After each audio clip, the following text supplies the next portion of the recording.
Assalamu alaikum wa rahmatullahi wa barakatuh.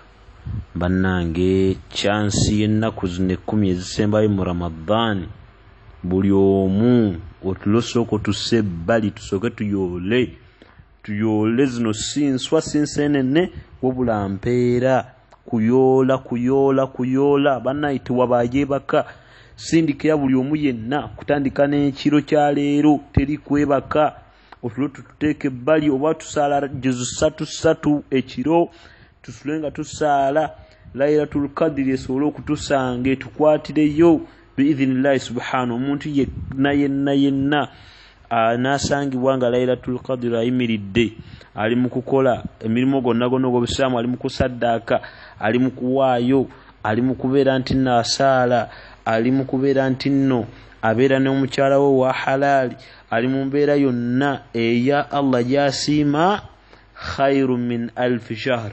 Allah subhanahu wa ta'ala bwe yali annyonnyola obulungi obuli mu ekyo nti kisinga Laylatul Qadr khairu min alfi shahr. Ekiro kya Laylatul Qadr kisinga emyezi 100. Bw'oba obaliridde kitegeeza emyaka 8 plus. Ate Allah yagamba khairum min alfi shahr. Weebuuze kirungi kusingawo kyenkanawa. Ate Allah omumanyi yaruzuku man yashaa bighairi hisaabi. Waba agabira omuntu yenna tasooka kubala amuwa buwi. Kati oyinza okusanga nga khairu min alfi shahr nga bakukubisaamu obeera ng'omuntu yawangala emyaka 1000. Oyinza okusanga khairu min alfi shahr Allah ng'ategeeza nti oyinza okubanga emirimu gy'oba okoleddemu omwo obulungi bwonna byonna bw'oba ofuniddemu Allah subhanahu wa ta'ala ng'akuwaamu ebirungi ebisinga omuntu awangadde ku nsi emyaka million.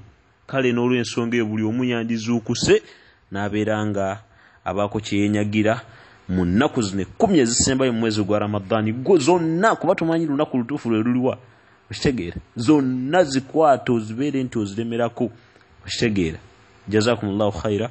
Wassalamu alaikum wa rahmatullahi wa barakatuh.